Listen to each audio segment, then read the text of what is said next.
Salut tout le monde, bienvenue au Mot à Mot Podcast, le grand retour après la pandémie. Et pour le premier épisode, je reçois Hugo Isabelle, qui est fondateur et directeur artistique de Profila. Merci beaucoup d'avoir accepté mon offre pour le podcast. Ça fait plaisir, Arnaud. Super content pour vrai que tu viennes nous voir. Puis, je vais expliquer un peu le podcast pour les nouveaux et pour toi. Donc, c'est un podcast très normal, mais pour acheter une petite touche d'originalité, je commence ce podcast avec l'invité qui me propose un mot, puis à partir de ce mot-là, on défile vers d'autres sujets, puis d'autres avenues intéressantes. Donc, je te laisse, l'honneur. On en a jasé un peu. On en a jasé un peu. Moi, je suis un très grand linguiste. Non, Okay. non, en fait, le mot que j'ai choisi pour ce podcast-là, c'est antépénultième. OK.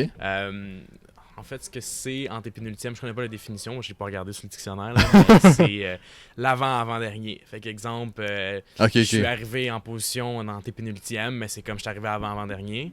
Avant-avant-dernier, c'est ça. OK. Puis, je sais pas, man, c'est un mot au secondaire que j'avais eu un professeur de français qui, à toutes les semaines, nous donnait 10 mots. Il fallait qu'on trouve la définition, qu'on l'écrive dans un cahier Canada. Shit.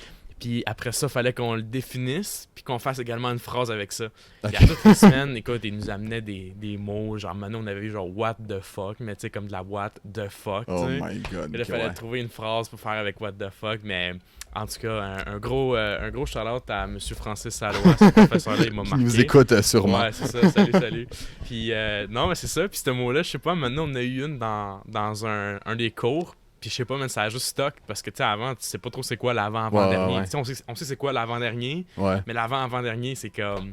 C'est l'antépénultième. Fait que ça se prononce aussi bizarre un peu, là, mais c'est mon mot du jour. C'est bon de le savoir. C'est un très très bon mot. Un des plus originaux que j'ai eu à date. Fait que ça commence super bien. Ouais. Mais donc, pour ceux qui savent pas, personne ne le sait, mais on était au cégep ensemble. Ouais. Puis on a fait notre deck en communication option média. Tu peux dire en de communication option média. C'est ça, ouais. Puis c'est ça, puis on a fini, ça fait 3 ans. Ouais. Puis je me souviens que dans environ la dernière année de notre deck, tu nous avais parlé un peu de Profila, puis tu commençais ça, je pense. Comment ça a évolué depuis 2016 jusqu'à maintenant? Écoute, c'est spécial ce que t'en parles, parce que je deviens un peu nostalgique. Ouais, c'est ça. Mais en fait, pour backtrack un petit peu, vous autres, vous avez fini en 2017. Toi, ça t'a pris 2 ans? Ouais, moi j'ai pris 2 ans, ouais. Bon, moi j'ai pris un peu plus de temps parce que, bon, justement, avec l'entreprise, quand j'avais lancé ça en 2016, ça avait été un gros move pour moi, si on pourrait dire. Puis en fait, ce qui était arrivé, c'est que première année de cégep, comme tout le monde, je suis rentré en médias, puis j'ai bien trippé. J'ai vraiment aimé le monde un peu là, du journalisme, puis tu sais, d'être derrière la caméra. Mais tu sais, j'ai tout le temps aimé ça, être derrière la caméra, mais je l'ai jamais vu dans une optique de carrière ou dans une optique d'argent au final, tu sais. Puis dans ma dernière année au cégep avec toi, justement, on a fait des projets, puis j'ai réalisé que dans tous les projets qu'on faisait, j'étais tout le temps plus à l'aise à gérer derrière la caméra. Ouais. Puis même quand on faisait, mettons, des pratiques télévision, comme il y avait tout le temps un régisseur. Je sais pas si tu te rappelles, les plateaux, il y avait tout le temps un régisseur. Puis on dirait qu'à chaque fois, je voulais être là, je voulais être en train de gérer le plateau, parce qu'on avait quelqu'un de comme pas trop compétent qui était là. Puis moi, j'étais genre, fuck, je vais être là, tu sais. Fait que j'ai réalisé que j'aimais beaucoup ça, un petit peu, je te dirais, l'idée des projets. Puis en même temps aussi m'occuper de la technique, puis un petit peu de la logistique derrière chacun des projets de création de vidéos, de photos, whatever, tu sais. Puis justement, avec un ancien partenaire, j'ai lancé l'entreprise en 2016, mais tu sais, au début, c'était vraiment, vraiment pas où est-ce que c'est aujourd'hui. Au début, c'était vraiment juste...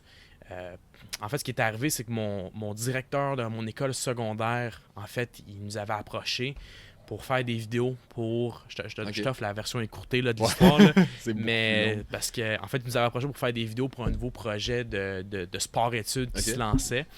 Puis finalement... il nous a dit comme dans une rencontre, ben là les gars, avez-vous un numéro d'entreprise parce que tu sais, il va falloir que vous me fassiez une facture, tout ça. Là, on se regarde, on est comme Faudrait avoir ça. Fait que je me suis lancé en entrepreneuriat, puis je me suis lancé justement dans la business, pas contre mon gré, mais tu sais, je m'y attendais pas du tout, puis j'ai comme pas vraiment eu le choix. Puis là, dans ma dernière année du cégep, mais tu sais, exemple, là, tout le knowledge que j'apprenais au cégep, je le ramenais, puis je l'utilisais avec mes clients pour développer un petit peu ça. Puis je te dirais que depuis 2016, toutes les années, ça remontait.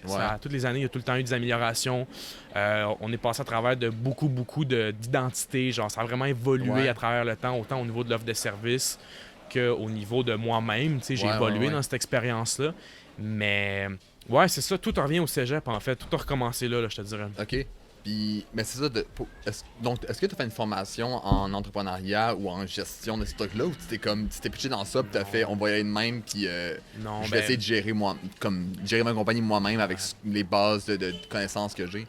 Ben, je te dirais en fait que pas vraiment, parce que l'entrepreneurship, après moi, c'est pas quelque chose qu'on peut vraiment apprendre. C'est pas un... Tu sais, étudier l'entrepreneurship, c'est comme... Tu peux apprendre les bases de la comptabilité, les bases de l'administration, les bases, je sais pas moi, de la gestion. Tu sais, comme tout le skill set pour devenir un entrepreneur, tu peux l'apprendre à l'école, dans certains programmes.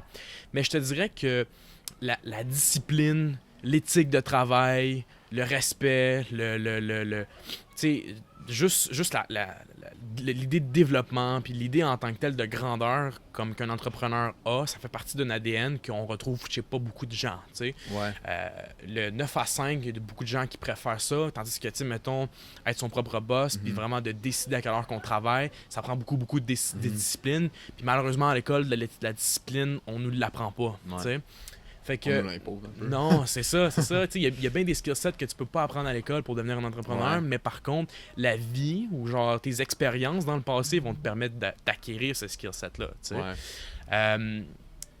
C'est sûr et certain qu'au cégep, ça m'a beaucoup aidé pour apprendre les bases de la création de contenu, les bases de la technique, comme on en parlait tantôt, genre vraiment toutes les gears puis tout ça. Mais après ça, je te dirais que vraiment... moi, la plus grosse chose qui m'a comme poussé vers ça puis qui m'a permis d'acquérir, mettons, le skill set d'entrepreneur, c'était mon leadership naturel que j'avais déjà dès le départ. Rassembler des gens, travailler avec plusieurs personnes. Tu te rappelles, au cégep, on avait fait un projet avec notre bon ami Jeff. Qu'on salue, salut Jeff. Puis tu sais, c'était des projets comme ceux-là qui réalisent que, tu sais, on a réussi ce projet-là, on l'a fait tout ensemble. Puis si ça n'avait pas été de la team, probablement qu'on n'aurait pas fait quelque chose d'aussi gros, un aussi gros résultat à ça. C'est sûr que pour l'entreprise, comme à l'école, il doit y avoir un travail d'équipe, puis il faut que tu aies l'expertise de plusieurs personnes pour bâtir une équipe qui marche. Hein? Ouais, c'est sûr que, tu sais, on parle souvent de l'équipe derrière chaque entreprise ou chaque entrepreneur, puis c'est vrai qu'il y en a une, là, souvent on travaille pas tout seul. Quand j'ai commencé Profila, au début, c'était vraiment, moi et mon partner, mon ex-partner, on séparait la tâche à deux. Puis à un moment donné, quand ce partner-là a quitté l'entreprise, bien évidemment, ça a été des amis, ça a été des connaissances, des références qui sont venus m'appuyer dans mon travail au quotidien. Puis au fur et à mesure que ces années-là ont passé, ont avancé, ben, tu sais, les personnes qui m'avaient été référées, les pigistes qui m'avaient été référés deviennent des amis de confiance. Puis finalement, ils deviennent des partenaires qui, à travers les années, sont restés là parce que je pouvais leur faire confiance. Il y avait vraiment une très bonne connexion avec eux. Puis là, aujourd'hui, c'est un peu différent. Tu sais, là, j'ai rebrandé mon entreprise. Avant, c'était Profila Media Marketing. Là, dans les derniers, je te dirais, depuis les derniers 4 mois, c'est rendu Profila Agence créative. Puis la raison pour laquelle j'ai décidé de me rebrander, c'est parce que, justement, j'ai intégré de nouveaux services, j'ai intégré de nouveaux pigistes à l'offre de services, j'ai vraiment rebâti mon modèle d'affaires. Puis tu sais, ça aussi, c'est en lien avec le COVID. Là. J'ai fait beaucoup, on pourra en parler tantôt, là, mais tu sais, j'ai fait beaucoup de modifications durant cette période-là pour revisiter mon modèle d'affaires pour qu'il soit énormément plus viable. Puis maintenant, ces pigistes-là deviennent des collaborateurs, des partenaires qui reviennent reste comme souvent sur des nouveaux projets. Fait que tu sais, concrètement, comment ça fonctionne, c'est que moi, je suis propriétaire, mais je suis également comme gestionnaire de projet, puis également créateur de contenu selon la demande puis tout ça. Et puis, exemple, j'ai besoin d'un graphiste, j'ai besoin de bâtir une identité visuelle pour un nouveau client. Ben, exemple, David, il va s'occuper de faire l'identité visuelle. Moi, je vais m'occuper de travailler avec le client au niveau de la stratégie, au niveau du positionnement, voir comment est-ce qu'on peut développer un concept unique ou une identité unique avec. Puis après ça, ben, je dis à David, écoute David, pourrais-tu travailler sur ce projet-là? Puis tu sais, il y a bien des agences qui vont qui vont cacher leurs pigistes, qui vont comme tenter de Ouais. tout Mettre ça sur la même ouais, personne. c'est ça, faire comme si c'était comme juste l'agence qui s'occupe de tout, mais ils réalisent pas que derrière il y a des pigistes, tu sais, puis ces Ouais. pigistes-là, c'est des freelancers. Fait que, tu sais, s'ils veulent aller travailler avec d'autres agences, eux autres, ils ont Pour bien le le faire, droit. c'est ça. Mais tu sais, moi, je pense que c'est important que ces gens-là, qui soient pigistes, freelancers, mais tu sais, moi, j'aime bien ça de dire, écoutez, c'est David qui a fait cette identité-là parce que, tu sais, je fais confiance à cet individu-là. Mhm. Tu sais, quand c'est Antoine qui s'occupe de la post-production, mais je vais te dire que c'est Antoine, tu sais. Fait que, tu sais, comme au niveau, je te dirais même aussi de la transparence avec le client, Ouais. c'est important de faire un lien avec l'humain derrière aussi l'individu, tu sais, derrière en tant que tel le Ouais, projet, right? Fait que, tu sais, là qu'on a rebrandé vers une agence créative, ben, tu sais, comme je te dis, graphisme, identité visuelle, branding, création de contenu, production vidéo, imprimerie, design. Fait que c'est beaucoup C'est plus tous des large projets. qu'avant. Ben oui, c'est ça. Fait comme ça, un client qui m'approche puis qui est comme, écoute, moi je pars de zéro puis j'aimerais ça avoir tout. Ouais. Un logo, une identité visuelle, une palette de couleurs, un site web transactionnel avec Shopify maintenant, le contenu qui prend pour créer cette identité visuelle-là, photo, vidéo. Mais tu sais, tout peut être maintenant fait sous une seule bannière qui est profil à agence créative. Ouais. T'sais. Fait que c'est de même que je te dirais que le projet et l'entreprise a évolué à travers les années. Là. Mais c'est ça justement, une évolution, puis tu parlais justement du branding. Ouais. Fait que est-ce que la raison principale pour ça, c'est le COVID, tout ce qui se passe en ce moment, ou c'est comme un peu la suite des choses, puis juste une évolution d'une compagnie? Écoute, c'est drôle que tu en parles parce que j'ai quand même l'impression que ça fait si longtemps que ça, là, mais je vais te faire un petit backtrack. Avant le COVID, j'ai réussi à aller chercher un beau gros mandat avec une entreprise de Toronto qui faisait... En fait, c'est une multinationale qui produise en Chine des pièces d'auto. Okay. Oh et my God, puis c'était quand même un beau mandat, j'étais vraiment excité. Puis en plus de ça, ça a été un client qui a été un ami qui m'a juste appelé à un moment donné puis il était comme écoute, on veut faire des vidéos à notre usine en Chine puis on a besoin de quelqu'un. Est-ce que tu es disponible en février? Mais ça, c'était genre... Fait que tu serais allé en Chine? Ouais. Fait que mettons, mi-novembre, ils m'ont appelé. Fait que j'avais 1 mois et demi pour me préparer, pour que tout soit ready. La visa, le billet d'avion, l'équipement, tout clairé pour aller en Chine. Okay. Puis, tu sais, on allait en Chine, on va se le dire, là, c'est pas la chose la plus facile au monde. Ça m'a pris quand même beaucoup de temps, là, de la paperasse. Tous tes équipements, il faut qu'ils soient enregistrés, puis tout ça. Et puis, ultimement, écoute, on était rendu en janvier. Puis là, le client m'appelle, puis comme, on regarde les nouvelles, puis genre, il y a un burst de COVID à Wuhan, en Chine. Tu sais? Là, on est comme, OK, qu'est-ce qui va arriver? Qu'est-ce qu'on fait? Fait qu'on a attendu à peu près une semaine, on a vu comment la situation s'est développée. Puis après 2 semaines, on a vu que, écoute, le burst de COVID, de coronavirus à ce moment-là, était à Wuhan. Même si nous autres, on était à l'extérieur de Wuhan, on n'était pas vraiment dans la même province. En fait, en Chine, les risques qu'on revienne avec le COVID ou qu'on revienne au Canada puis qu'on nous check, à ce moment-là, il était comme trop gros. Ouais. Fait que finalement, le projet est mis sur la glace. Le client a dit, écoute, on peut pas y aller. Puis c'est à ce moment-là que j'ai réalisé que ce client-là m'a approché que pour de la vidéo. Ouais.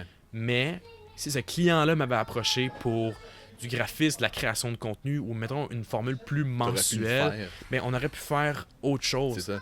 Tu sais, je vais être bien honnête avec toi. Le marketing dans une entreprise, souvent, c'est une des premières choses qui vont en écoper, qui vont couper dans les dépenses, justement parce que, ben, tu sais, il y a des entrepreneurs qui comptent le marketing comme étant une chose un peu secondaire, qui pensent que la production, le service à la clientèle, puis tous les autres services autour, tous les autres départements sont plus importants que le marketing. Fait que moi, j'ai commencé à faire des calculs, puis je me suis dit, dans une entreprise, mettons, juste le contenu, là, c'est 1/8, c'est un quart des dépenses annuelles d'une entreprise. Okay. Par contre, après ça, tu as la stratégie, tu as le web, tu as toute la rédaction de contenu, tu as l'imprimerie, tu as toutes ces autres facettes du marketing-là qui en font un tout.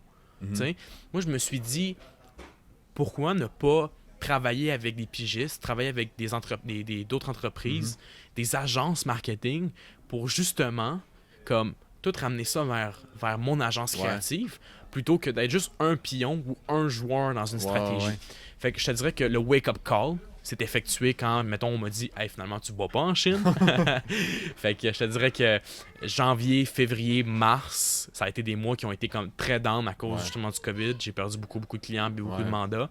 Mais je me suis dit, ce temps mort-là, je vais m'en servir pour revisiter mon offre de service, revisiter mon offre de salaire, excuse-moi, mon offre salariale, mon offre de service, puis justement mon modèle d'affaires, puis voir dans mon réseau d'amis, dans mon réseau de contacts, qui pourrait venir comme intégrer mon offre de service pour en faire un tout, si on pourrait dire.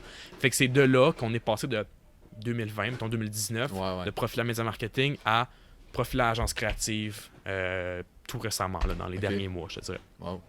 Puis c'est sûr que tu es une entreprise toi-même, tu travailles avec des entreprises. C'est quoi l'importance autant pour toi, pour Profila, que tes partenaires avec qui tu travailles, de viser grand puis d'être vraiment multiplateforme puis de viser différentes sphères de quelque chose.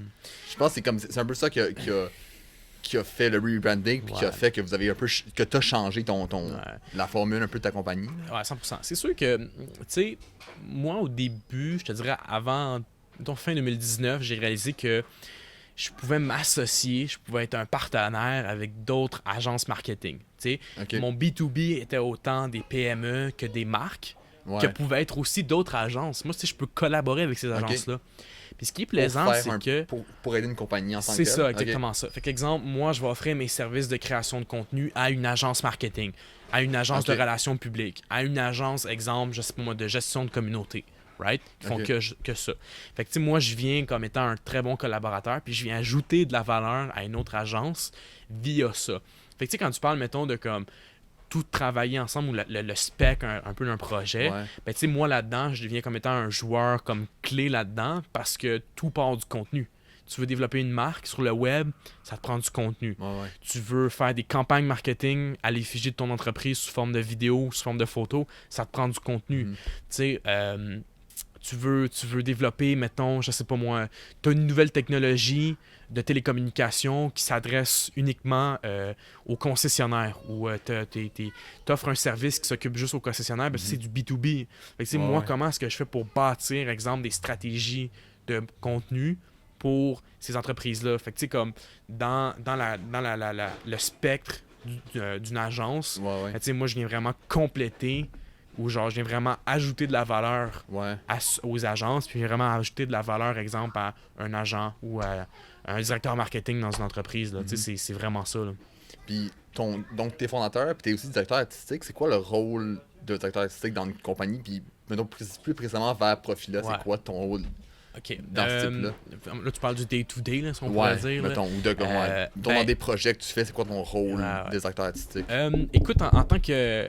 En fait, moi, je suis directeur créatif. Je peux jamais m'appeler un directeur créatif parce que un directeur artistique, c'est plus une personne qui va travailler. Je travaille avec des directeurs artistiques, là.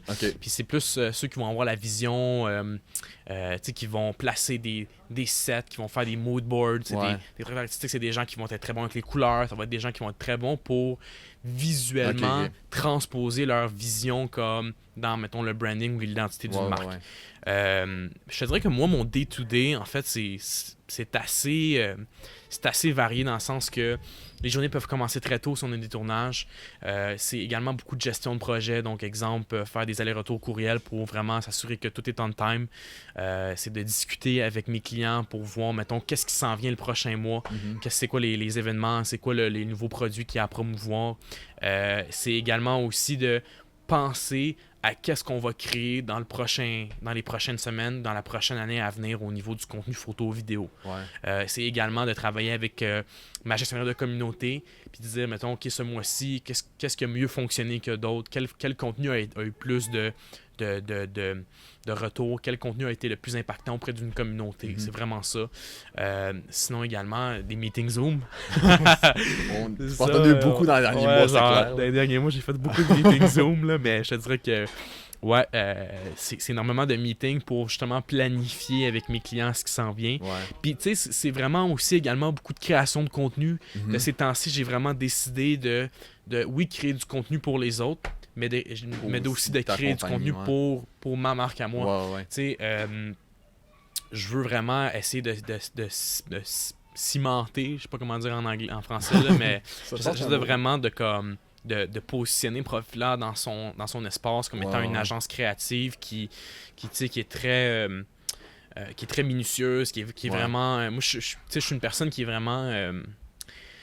je suis vraiment axé sur le multiplateforme. Je suis vraiment axé également sur tout ce qui est produire du contenu pour qu'il soit aussi pensé en amont pour les prochaines années.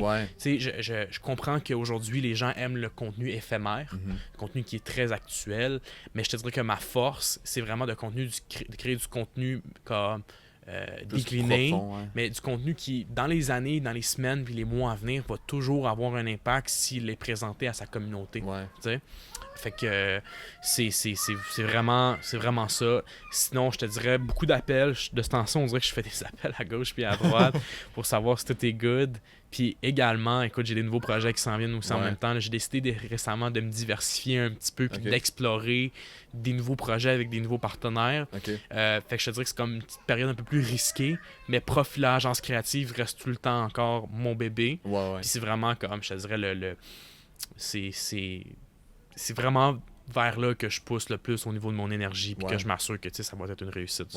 Tu es dans une position assez intéressante parce que tu es une compagnie toi-même puis comme tu essaies de bâtir ton compagnie, peut-être à bâtir ton compagnie. Fait comment tu vois cette espèce de point de vue-là, comme t'es comme de l'extérieur, mais en même temps de l'intérieur. Vu que t'es une compagnie, mais t'en es aussi une. Comment tu vois ça? Tu sais, c'est sûr que je suis pas une multinationale, je suis pas une PME, fait que j'ai pas 10 employés à ma charge en ce moment. Puis I'm fine by this, right? Tu sais, il y a des agences qui ont des employés à l'interne parce qu'ils ont beaucoup de volume, ils ont une grosse liste de clients, puis tu sais, ils ont besoin d'avoir tous ces employés-là qui vont travailler quotidiennement sur les projets. Okay? Mais je te dirais que moi, en ce moment, comment j'ai bâti mon modèle d'affaires, c'est que c'est tous des pigistes qui vont venir intervenir sur les différents projets. Right?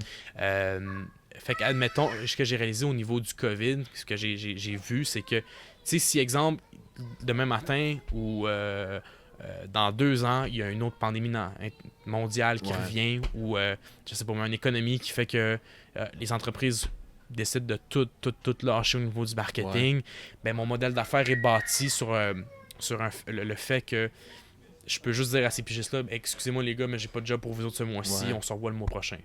C'est un petit peu... c'est une job un peu comme... C'est un peu... sur un pic d'une montagne, tu jamais comme que base va tomber un peu. C'est exactement ça, puis... pour moi, c'est pas un problème parce que même mes amis qui ont des agences, eux autres, ils fonctionnent pareil. Ils ont réalisé que le COVID, ça a été comme très, très, très gros. Ça a été vraiment comme un gros impact.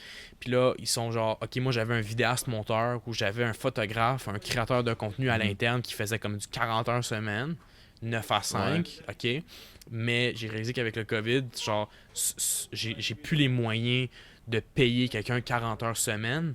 Pourquoi? Parce que cet individu-là, il n'acceptera pas de revenir pour 15 heures par semaine. Lui, il va vouloir du 30-35 minimum. Tandis que, en tant qu'agence créative, moi, ce que je peux faire, c'est dire à ce client-là, à cette agence-là, on va bâtir des packages mensuels personnalisés pour ta clientèle à toi. Puis nous, on crée le contenu, on l'approuve auprès du client, puis dans la semaine, dans les jours à venir, il est envoyé puis il est prêt pour le mois complet. Fait que je te dirais que c'est un petit peu cette particularité-là d'une agence créative. C'est que j'ai pas des employés, mais j'ai des pigistes qui sont très, très, très compétents, qui sont extrêmement efficaces parce que, tu sais, comme toute leur réputation est bâtie autour de eux en tant que tels. Puis, c'est quoi l'importance? Est-ce que tu vois beaucoup dans les compagnies avec qui tu travailles peut-être des plus vieilles compagnies ou des compagnies qui n'ont pas encore vraiment entrer dans la job et qui sont pas encore sur le web ou c'est-tu à ça tu vois-tu encore ça beaucoup la plupart du monde je te dirais que tout le monde a un peu catch-up à ce qui est maintenant le marketing de contenu, ce qui est également aussi la décliner du contenu pour l'adapter à différentes plateformes pour maximiser les efforts de création de contenu. La différence, je te dirais, rendue à ce point-là, c'est la pertinence. C'est vraiment comment est-ce qu'on va pouvoir créer du contenu qui est pertinent pour une communauté. Puis comment est-ce qu'on va pouvoir créer cette espèce de wow-là. C'est sûr et certain qu'il y a encore beaucoup de compagnies qui veulent pas évoluer, qui restent encore dans l'ancienne méthode de création de contenu. Puis même, j'ai des nouveaux clients qui s'attendent un petit peu à ça. Tu sais, qui sont pas up-to-date non plus au niveau de ce qui est décliné du contenu. Ok. On pourra en reparler un petit peu tantôt Ouais, de ce que ouais. c'est décliné du contenu, là. Mais j'ai même des clients aujourd'hui qui ont aucune idée de ce que c'est. Fait que, je vais donner un exemple. On en parle parce qu'on est dans le sujet, là. Il y a 10 ans, même moi quand j'ai commencé, on faisait une vidéo corporative, Ouais. puis on la publiait sur YouTube, puis on essayait de la repartager à tous les ans, on essayait de faire une campagne avec. Mais tu sais, tu crées une vidéo qui est vue par un petit nombre de personnes pendant une petite période de temps, puis qui a coûté ça de cher. Ouais. Tu vois ce que je veux dire? Tandis que maintenant, ce qu'on fait, c'est que tu vas créer, mettons, un contenu, vidéo ou photo, Ok. mais par contre, tu vas l'adapter pour Instagram, tu vas l'adapter pour Facebook, pour Ok. YouTube, tu vas faire des teasers, tu vas faire des extraits, tu vas faire, mettons, je sais pas moi, une identité visuelle, ok, tu vas bâtir un logo pour Ouais. une personne, mais comment est-ce qu'on peut s'inspirer de cette identité visuelle-là pour faire des posts Instagram, pour faire des campagnes, pour le site web, pour de l'imprimerie, pour du merch. Ouais. Tu sais, c'est vraiment large maintenant, je te dirais. Puis c'est ça, la déclinaison de contenu, puis c'est ça le up-to-date maintenant, puis le standard dans l'industrie. Dans le monde que je suis, le standard, c'est ça. Ouais. Fait que, tu sais, mettons, quand mes clients m'approchent, puis sont comme, on va faire une vidéo corporative, C'est pas juste je, ça que je leur t'as conseille besoin, pas. Je leur dis, écoutez, vous voulez bâtir une marque? Oui.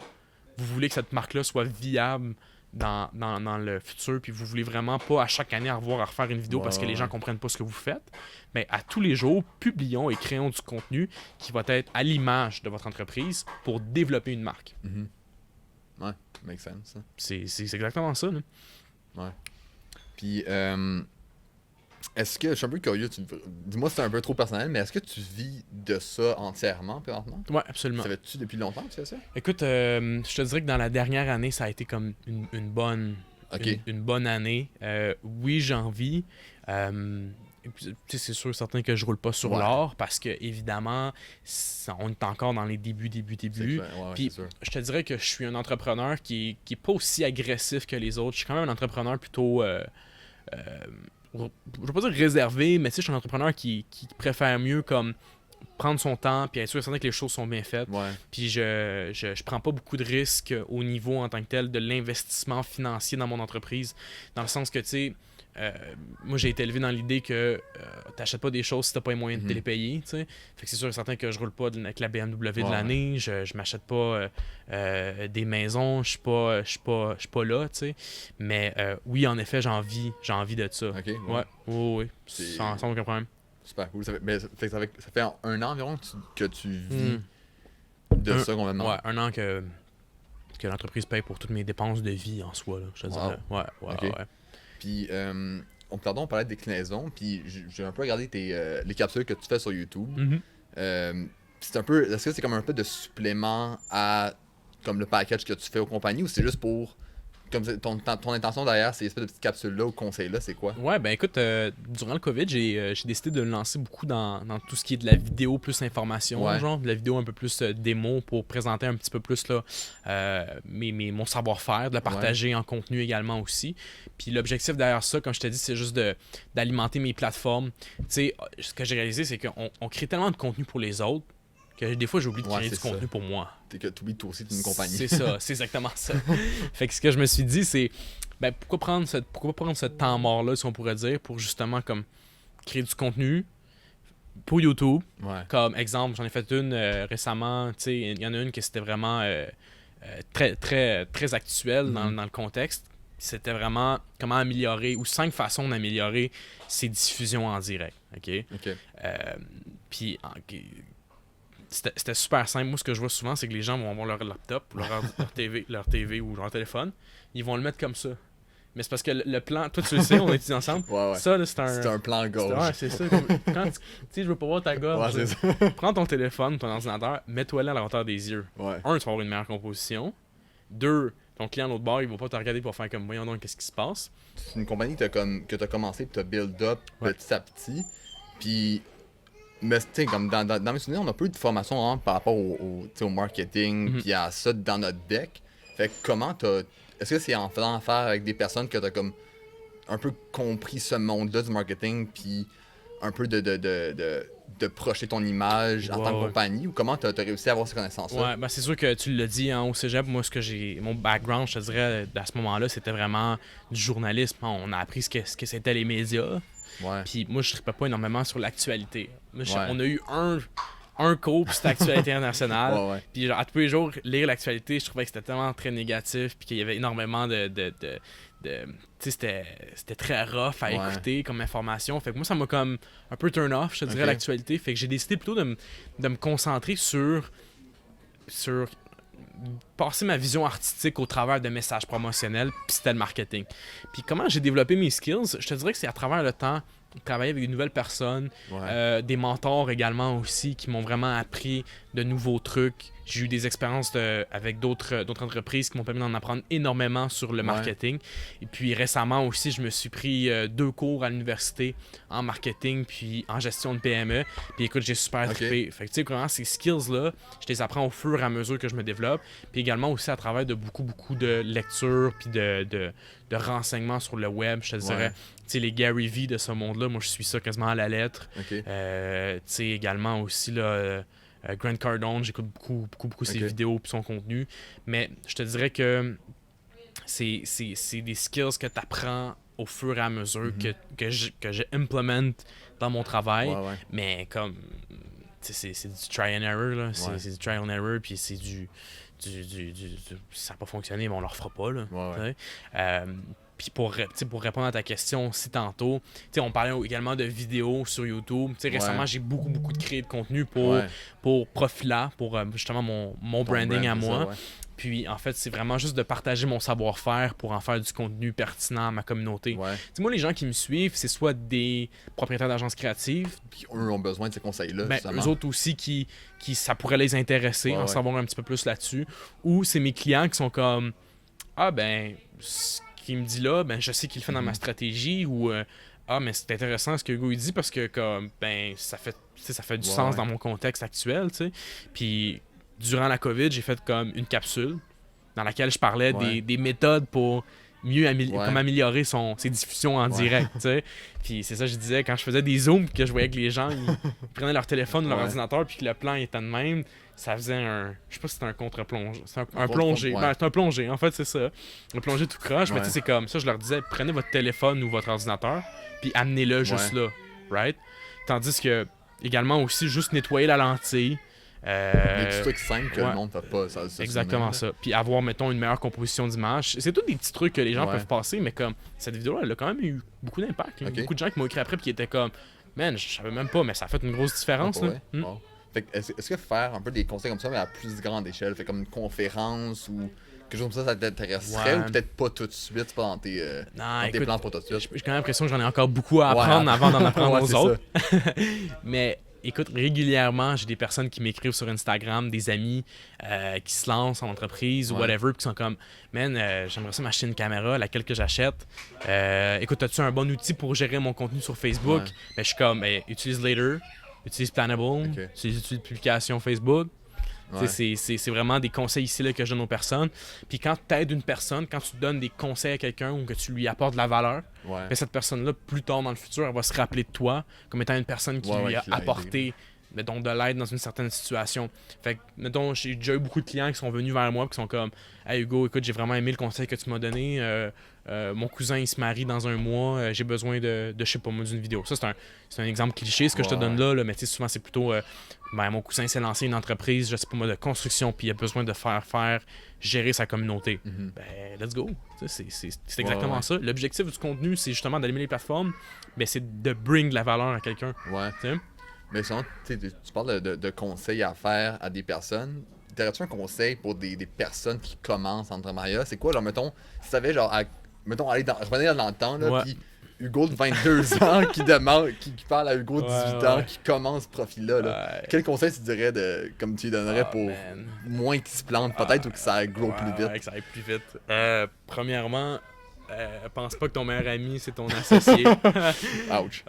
C'est ça. Tu sais, les amis à travers le temps, ça va évoluer selon comment est-ce que toi t'évolues. Je te dirais que souvent les gens se lancent en affaires puis ils pensent que leur meilleur ami, parce qu'il est super supportive ou parce qu'il a un skill set qui se ressemble, ben, on va s'associer avec cette personne-là.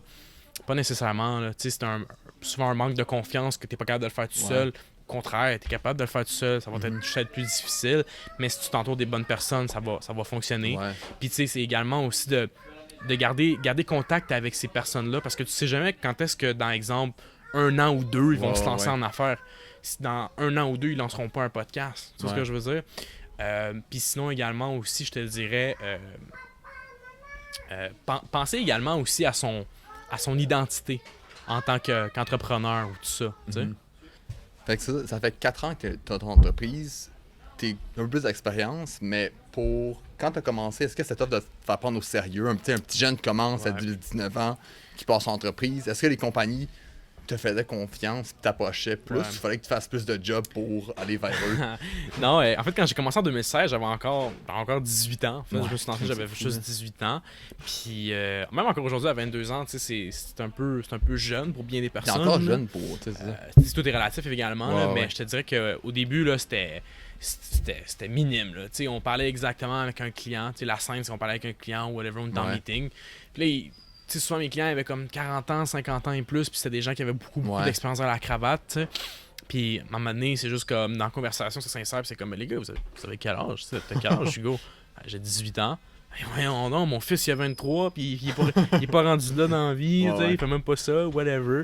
Mais non, au début, c'était vraiment juste une question de crédibilité, quand ils voyaient que j'avais un skill set, que j'avais quelque chose qui pouvait trouver intéressant dans mon côté. Chez nous, ben, le 18 ans, il passe à côté de la track très rapidement. Là. Puis, même, je te dirais qu'il y en a pour certains que c'est vraiment comme quasiment un avantage pour eux autres parce qu'ils aiment les idées neuves, ils aiment les nouvelles idées. Puis, ils préfèrent mieux avoir quelqu'un qui travaille avec eux pour justement comme bring up le projet que, mettons, un vieux de la vieille qui est comme, on va take over, puis on va s'occuper de tout votre marketing, tu sais ce que je veux dire. C'est vraiment une question de crédibilité au début, puis ça n'a pas été un enjeu, pas vraiment. OK, fait que ça a pas t'as réussi à quand même passer à travers ça, même s'il y avait des personnes qui donnaient un petit peu de bas dans un sens. Ouais, ben tu sais, en même temps, être entrepreneur en 2020 puis être jeune, c'est un peu fashionable. Là, j'ai ma compagnie de faire, j'ai mon branding de... C'est un peu, ça s'est démocratisé l'entrepreneuriat puis l'entrepreneurship, mais tu sais, en même temps, je te dirais que il y en a pour certains, c'est quasiment mieux, qui préfèrent vraiment juste mieux ça. C'était pas un défi, je te dirais, non. Puis c'est quoi l'importance, surtout la nécessité également de se renouveler en tant que compagnie, de toujours genre rester à l'affût de autant de nouvelles technologies que c'est quoi qui est tendance, surtout dans ton domaine. Ouais, dans mon domaine, c'est inévitable. Il faut tout le temps être à l'affût des nouvelles tendances ou même à l'avant-plan de ces tendances-là, parce que c'est ce qui te permet de te différencier, c'est ce qui te permet de toujours de proposer des nouvelles idées, c'est ce qui te permet également aussi de rester à jour dans le domaine. Tu sais, exemple, Facebook Shop, là, récemment, Facebook a lancé une plateforme ils voulaient lancer en fait leur plateforme de vente en ligne, mais de transactions également en ligne pour les petites entreprises, mais ce que les gens ne savaient pas, c'est que ça faisait comme plusieurs essais que Facebook avait fait avant, que ça n'a pas fonctionné. Puis, tu sais, également aussi, je te dirais que aujourd'hui, on tente vraiment de promouvoir le local. Moi, j'ai beaucoup de compagnies, j'ai beaucoup de clients qui, pendant le COVID, m'ont dit, écoute, on veut faire du marketing maintenant parce qu'on sait qu'il y a beaucoup d'entreprises qui ont coupé là-dessus.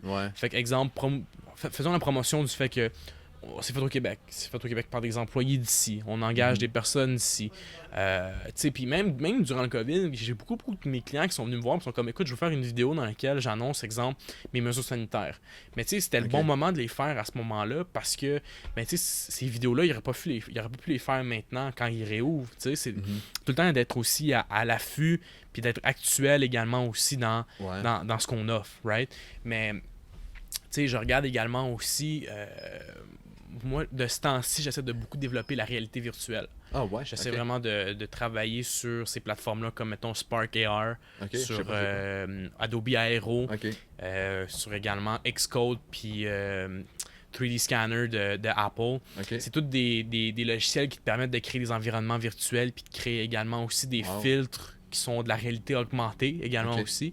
Et puis, ça aussi, c'est quelque chose que j'essaie de miser beaucoup sur pour pouvoir essayer d'offrir un différent service, quasiment un avantage concurrentiel pour moi maintenant. Puis en tant qu'agent créatif, je veux essayer de développer le plus de nouvelles technologies. Puis, je suis un peu geek là, dans ce sens-là. J'aime ça le gear. C'est ça qu'il faut justement. C'est ça. J'aime ça le gear, j'aime ça les technologies, les logiciels. Puis j'essaie vraiment de travailler pour exploiter ces nouveaux logiciels-là, pour voir comment est-ce qu'on pourrait l'adapter vers une vision un peu plus créative pour mettons, mes clients à moi. Fait que récemment, j'ai fait beaucoup de filtres pour Instagram, pour mes clients. J'ai fait également aussi un essai récemment de scanner un sac de café pour que, exemple, la personne, quand elle sort son téléphone à l'épicerie, pour mon client, là, que quand, exemple, elle va pouvoir placer son téléphone devant un sac de café, puis il va y avoir genre une animation qui va sortir pour découvrir quelles sont les notes de goût du café ou tout ça. Puis tu sais ça, la réalité augmentée, c'est vraiment une nouvelle technologie que je veux vraiment essayer d'exploiter pour vraiment comme être à l'avant-plan sur le sujet. Fait que tu sais, exemple, vraiment là, c'est quelque chose que même moi j'expérimente avec, puis je suis comme c'est tellement nouveau, puis c'est tellement le fun que je veux pousser vers ça. Puis comme être un leader un peu dans ce milieu-là. Ben, je sais qu'il y a bien des entreprises qui se spécialisent, exemple, dans le motion design, qui ont vu ça, puis qui étaient comme mais nous autres aussi on veut ajouter ça. Mais souvent ce qu'eux vont faire, c'est que ça va prendre des années de recherche, des années d'essais-erreurs puis de développement de ces plateformes-là pour essayer d'offrir un service qui est intéressant. Mais moi, mes clients, ils veulent ça là. Ils veulent pas ça dans 6 mois. Ils veulent pas non plus des vidéos de motion design comme dans 6 mois parce qu'ils ont le temps de faire ça.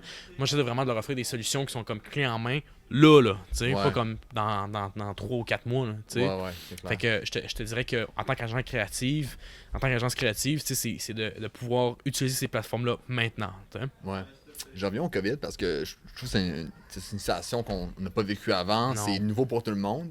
Puis il y a beaucoup d'entreprises, des grosses entreprises. Je nomme David City comme exemple, là, mais il y a beaucoup d'entreprises qui ont dû fermer ou comme faire des grosses mises à pied. Comment les compagnies qui travaillent sont adaptées un peu à cette réalité-là? Tu te promènes sur Sherbrooke, tu te promènes sur le boulevard Tachereau, puis tu vois allouer. C'est constamment comme ça. Il y a bien du monde qui ont fermé. Malheureusement, il y a beaucoup d'entreprises qui n'ont pas su survivre à ça ou que le modèle d'affaires était trop lourd, qu'il y avait trop des grosses dépenses et qui n'ont pas été en mesure de passer au travers. Malheureux pour eux autres, là. Mais pour revenir à ta question, comme en fait, tu veux savoir un petit peu si... comment il a réussi à dealer avec cette situation-là? Mes clients, moi, comme exemple, les personnes avec qui tu travailles un peu, comment tu as perçu ça un peu de l'extérieur? Moi, je l'ai vu comme étant plus un moment de « on va vous aider ». Moi, c'était plus un moment que je me suis dit, c'est le moment de montrer que je suis là pour vous aider, pour vous donner des conseils, pour vous dire, ben écoutez, oui, vous avez aidé sur le marketing, mais tu sais, comme, c'était pour créer le contenu pour toi-même, tu sais, au moins ton téléphone, mets-le de la bonne, à la bonne hauteur. Déjà, là, ça va être un bon Puis en même temps, comme je te dis, c'est pas le moment d'essayer de pousser dans la gorge à un client, genre, yo, faut que tu fasses du marketing là, parce que tout le monde arrête d'en faire. C'est pas ça l'idée. C'était vraiment d'essayer d'être le plus lean possible. Puis même moi, j'ai revu un petit peu mes offres de services au niveau des prix post-COVID pour aider les entreprises justement à réduire leur investissement marketing pour pouvoir avoir, mettons, un meilleur retour sur ça à long terme, je dirais. Mais écoute, pour moi, personnellement, ça m'a pas trop impacté parce que j'ai pu revoir mon modèle d'affaires dans ce temps-là. J'ai pu vraiment réinvestir mes énergies vers moi. Puis là, comme je te dis, on recommence en force. Là. On s'en parlait un petit peu en podcast tantôt. Les dernières semaines, c'est incroyable. Tu sais, juste dans la dernière journée, hier et avant-hier, j'ai eu deux nouveaux leads. C'est comme deux nouveaux clients qui sont très, très, très intéressés. T'sais. OK, fait que les prochains mois, même ça a été un peu difficile pour le COVID, ça va remonter. Oui, définitivement. Moi, je vois les prochains mois comme étant des gros mois. Là. Jusqu'à Noël, là, je te dirais que ça va être une bonne période pour moi. Puis, je retourne à ton histoire de voyage en Chine. Est-ce que ça va peut-être remarcher, ça? Parce que c'est vraiment nice. Écoute, on n'ira pas en Chine. Pas tout de suite, c'est clair, là, mais y a-t-il encore un développement avec je peux pas être en cette compagnie-là? C'est ça. Non, cette compagnie-là, malheureusement, mon contact là-bas, c'était la directrice marketing, Lindsay. Lindsay, maintenant, est rendue dans un autre domaine, elle est rendue un peu ailleurs. Même le propriétaire en tant que tel, je te dirais que je pense qu'ils ont passé à autre chose. Mais comme je te disais, c'est avant le COVID, on parlait juste de vidéos avec eux autres. Puis là, après qu'on a réalisé qu'on n'allait plus en Chine, mais je leur ai dit, écoutez, voici combien ça coûterait, exemple, pour pour vous bâtir une stratégie marketing de A à Z. Ouais. Puis là, ils ont fait comme, ben là, ça me coûterait quasiment, mettons, 3 voyages en Chine par année, ou 3-4 voyages en Chine par année pour toute l'année pour mon marketing. Ouais. Mais finalement, je te dirais que ça a passé au travers parce que justement, le COVID, il les a hit tellement. Ouais. Parce qu'on était dans comme l'espèce de première période du COVID, quand on a parlé de ça, puis que c'était pas trop gros. Ouais. Mais quand ils ont réalisé, quand on a vu que le monde allait changer, que ça allait être vraiment l'économie qui allait tomber, qui allait crasher, puis qui a finalement fini par remonter, mais que, exemple, il allait avoir un nombre de cas incroyable partout à travers le monde, puis que du monde allait en mourir aussi, là, tu sais. C'est là qu'on a réalisé que c'était pas le bon moment. Mais tu sais, d'après moi, quand on va avoir un vaccin pour traiter les gens qui sont... pour immuniser la population sur ça, d'après moi, peut-être que cette entreprise-là de Toronto pourrait peut-être revenir vers nous autres là, pour à ce niveau-là. Ou tu sais, moi, je pense que ce serait peut-être un meilleur moment pour ça. Mais tu sais, quand tu perds ton contact premier à l'intérieur même de l'entreprise, c'est un peu difficile de revenir en arrière et dire au patron... écoute, on veut quand même faire affaire avec vous autres. Là. C'est un peu différent. Ouais. Tu parles de Toronto. Puis les entreprises n'ont pas non plus les moyens. Il y en a beaucoup qui avaient les moyens avant le COVID, puis que là, maintenant, l'offre de service pré-COVID, ils peuvent plus se la permettre post-COVID. Puis c'est exactement ça qui s'est passé avec ce client-là. C'est l'adaptation beaucoup pour les compagnies. Ouais, exactement pour tout le monde en général, mais surtout pour les personnes qui offrent des services. C'est comme, faut qu'ils revisitent complètement parce que le cadre des monts était vraiment rough financièrement. Définitivement. Fait que, mais tu parles de la Chine, tu parles de Toronto. Est-ce que tu t'aimerais ça viser, mettons, hors Québec? Définitivement. C'est quelque chose qui est comme dans tes plans prochainement? Écoute, c'est toujours dans les plans d'aller travailler avec des entreprises qui font affaire à l'international parce que ça offre une très belle visibilité. C'est clair. Puis également, ça me permet de voyager. ce qui est très cool. Ouais, mais je te dirais que c'est pas de même ça fonctionne. C'est pas du jour au lendemain que je me réveille puis je suis comme genre, hey, nous autres, on a une stratégie de contenu international. En fait, c'est vraiment qu'au fur et à mesure que je travaille avec des nouvelles marques qui, eux, vendent à l'international, qui ont des opportunités d'aller créer, mettons, je sais pas moi, comme je te dis en Chine ou whatever, ben c'est à ce moment-là que les opportunités vont se présenter parce que je travaille avec des compagnies qui font affaire à l'international. Ouais, c'est ça. Mais en même temps, tu sais, je préfère mieux travailler avec une compagnie d'ici parce qu'on se comprend beaucoup mieux. Puis je préfère mieux travailler avec des entreprises d'ici parce que d'un entrepreneur québécois à un autre, je pense qu'on est en mesure de serrer les coudes aussi à ce moment-là. Puis forcément, on parle le même langage. Là, c'est beau, simple. J'ai vu que tu produisais un podcast, le podcast à Carl. C'est quoi ton rôle un peu dans ce projet-là? Écoute, je produis bien des podcasts de ce temps-ci, mais en fait... une grosse dédicace à Carl Cousineau, qui est un de mes très bons amis, également propriétaire de l'agence de Sharp Stratégie. En fait, qui était copropriétaire de Sharp Stratégie, agence CC, les restaurants Couteau Tartare. Bref, c'est vraiment une très bonne personne que j'apprécie énormément. Carl, j'ai produit sa première saison de podcast qui a vraiment été différente de la saison 0, si on pourrait dire. Là. On l'a filmé, mais malheureusement... En fait, pas malheureusement. Heureusement, Carl a décidé de changer un petit peu le domaine dans lequel il faisait affaire. Fait que là, il est rendu plus dans un autre domaine. Il a décidé de se lancer dans une autre aventure d'entrepreneurship. Puis encore là, il m'inclut énormément dans ses plans. Puis parlant de podcast, ça c'est un très très bon podcast que j'ai produit. On avait des bons invités là-dessus aussi. Sinon également aussi, moi je compte lancer mon podcast dans pas très très longtemps avec un de mes partenaires justement pour parler de création de contenu. Mais tu sais, le podcast à la base, là, c'est tellement un format qui est intéressant à écouter, à visionner aussi, qui est facile à faire aussi. Puis c'est quoi, c'est Joe Rogan qui a été acheté pour 10 millions récemment par Spotify ou whatever. Je me rappelle plus de l'histoire, mais en fait, Spotify a acheté les droits de diffusion de son podcast pour les prochaines années ou whatever. Mais tu sais, c'est parce que à venir, à 10 ans, le podcast, là, c'était pas un format qui était très populaire, là, right? Je pense exactement au Howard Show, où ça aussi, c'est les débuts des podcasts. Mais non, c'est un format que j'aime énormément faire, que j'aime énormément produire. Puis pendant qu'on est là, pendant qu'on est là, moi je t'ai amené une surprise. Ah ben là, t'as osé. Merci de l'invitation, mais je vais t'offrir le t-shirt. Merci beaucoup. Profilage Agence Créative, très, très nice. édition 001 avec le bac stay On fait tout le monde creative se à bat. tous les jours que je porte en ce moment.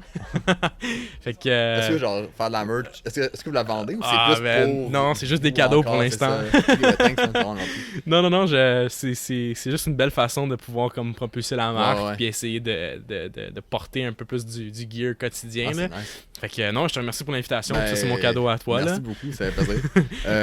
Ben justement, tu parles de merch, c'est quoi vos projets comme des projets je veux dire, pour Ouais. Profila dans les prochaines semaines, mois? Est-ce que vous avez des. Je vais te parler d'un nouveau projet assez Ok. intéressant. Moi, mon background, ça a toujours été, je te dirais, ma première amour, en fait, ça a été l'automobile. Tout ce qui est ben, vraiment on l'a vu, les Profila, ça a champs été et là tout que tu as ça. commencé beaucoup. Ouais, beaucoup de clients dans l'automobile ouais. qui, il y a 3 ans, étaient des clients qui sont maintenant devenus des amis. Ok. Mais je vais l'annoncer en primeur ici parce que ça Let's s'en go. vient dans pas très très longtemps. En fait, je lance une nouvelle entreprise, en fait une marque de vêtements qui Ouais. s'appelle Track Trend.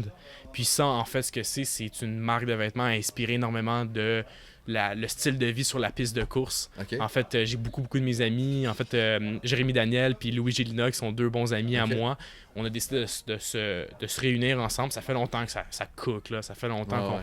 qu'on y pense, qu'on n'a jamais vraiment eu l'idée de se lancer. Mais on te lance dans les prochaines semaines notre première collection de vêtements. Ah, wow. Puis c'est vraiment du wear qu'on va pouvoir, que tu sais, que tu sois dans l'automobile ou pas, que tu sois un gars qui fait de la course automobile ou pas, Ok. tu vas quand même pouvoir apprécier un peu les designs. C'est Ok. un petit peu ça l'objectif, je te dirais. Puis c'est vraiment de quoi que j'essaie de mettre beaucoup de temps et d'énergie derrière parce que, tu sais, c'est vendre un produit. Profila, c'est un service, tandis que Track Trend, c'est vendre un produit. Ouais. Puis c'est vraiment une façon pour moi de revenir un peu à mes racines Ouais. de mon amour pour l'automobile, puis Ok. genre vraiment la création. Fait que tu sais, tu parlais de directeur artistique, mais tu sais, comme chez Track Trend, je suis directeur artistique, Ouais. puis également responsable de tout ce qui est création du contenu, puis photo, vidéo, puis tout ça Ouais. pour développer la marque. Puis ça s'en vient, écoute, dans les prochaines semaines, là, Wow. comme... Je vais te Ok, montrer des ben, designs tantôt, là, tu vas voir que shit, ça va être vraiment Ok. cool. Mais d'où ça. Genre, cet amour-là de la voiture, tu l'as-tu depuis longtemps? Écoute, tu veux que je te raconte une bonne? Vas-y. Avant d'aller au cégep, si j'ai compté ça après ça. Avant d'aller au cégep, je m'étais donné 2 options. Soit j'allais étudier en option média, ou j'allais étudier en mécanique de machinerie lourde. Oh, ouais. Ouais. J'ai eu une Crème, étape ok. dans ma vie où est-ce que, en sortant du secondaire, j'étais comme, moi, je veux être manuel. J'ai toujours été un peu manuel parce que j'ai toujours travaillé un peu dans la construction avec Ouais, mes parents, puis tout ça. Puis j'ai vraiment été là-dedans un petit peu. Mais je te dirais que quand je suis sorti du secondaire, j'étais comme, moi, je veux travailler sur des grosses machines, puis tout ça, parce que j'aime ça. Puis j'ai un background aussi dans l'agriculture. C'est des détails, là. Ok. Mais quand j'ai visité les locaux de Marie-Victorin, puis j'ai visité, exemple, la shop de mécanique Ouais. du DEP, j'étais comme genre, ouais, Peut-être. je veux être en C'est média, ça. tu sais. Mais cet amour-là pour, je te dirais, les machines, Ok. l'automobile, puis également aussi là, toutes les nouvelles technologies dans l'automobile, ça a toujours été là. Ok. Puis j'ai travaillé à travers les dernières années avec beaucoup d'entreprises dans l'automobile. Fait que t'as vu un Fait que peu ça fait comment comme se partie de passe, mon ouais, c'est ça. ADN, je te dirais. Mais comme là, j'ai vraiment décidé de partir un projet qui Wow. était vraiment comme là-dedans. Tu sais, c'était Ok. vraiment ça, là. Ouais, ben c'est Ouais. vraiment super le fun. Ouais, mais un Fait beau que c'est- projet. fait que, tu sais, une autre compagnie.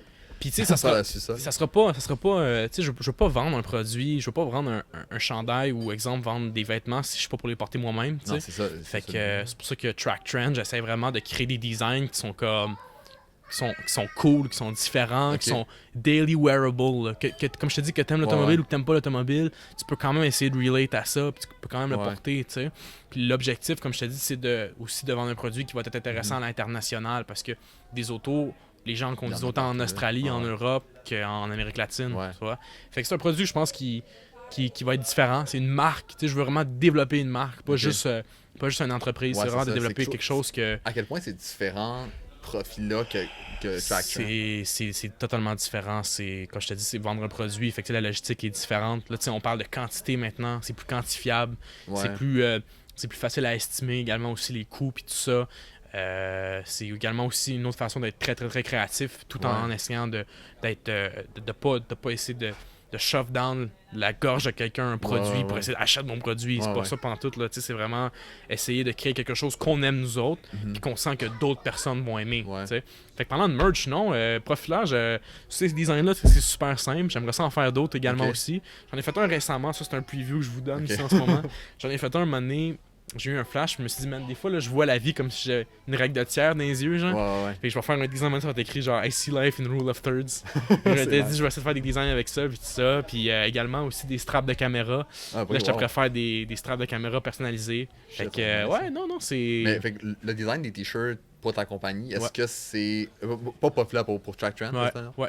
Est-ce que c'est toi qui design? Oui, ou, Ah, ouais, ok. c'est moi qui 100% qui design ça. Tu fais-tu comme. Tu gères pas toute la En la fait, compagnie? ou t'as je t'explique, d'autres- Lui va s'occuper de tout ce qui est marketing, en fait. Ok. C'est vraiment lui qui va s'occuper vraiment de tout l'aspect marketing de l'entreprise. Il a énormément un gros background en racing aussi. C'est un Ok. très, très bon pilote. Jérémy, c'est un très bon ami qui également, lui aussi, est un excellent pilote. Il a fait de la formule. Ok. Il a fait énormément de GT. Il a fait beaucoup de courses Dans le milieu. depuis Ouais, longtemps, c'est un pilote aguerri qui a beaucoup d'expérience depuis qu'il est très, très, très Ok. jeune, puis qui est très, très, très bon. Puis je te dirais que lui aussi, là, il a vraiment un œil pour qu'est-ce qui est le design également. Puis Jérémy, il est plus du genre s'occuper des stocks, de s'occuper des commandes, s'occuper un peu de ça. Ok. Puis moi, je suis plus au niveau du contenu, des designs, puis tout ça. Là. Ok. Ben, je pense qu'on va terminer là ça sur le podcast. Cool. Merci vraiment beaucoup. On peut suivre Profila sur Instagram, Facebook, YouTube, Vous site êtes- web, vous êtes partout. Track Trend. Mais de toute façon, tu vas mettre des liens Ouais, en ouais, description. Je vais là. mettre Fait clairement que, ça partout. ouais. Track Trend, on va suivre ça dans les prochaines semaines. Yeah, J'ai hâte de of voir course. les designs et les t-shirts. Ça va être vraiment très cool. Ça sent rien. Un grand merci d'avoir été avec moi. Puis on se retrouve pour un autre épisode. Ciao!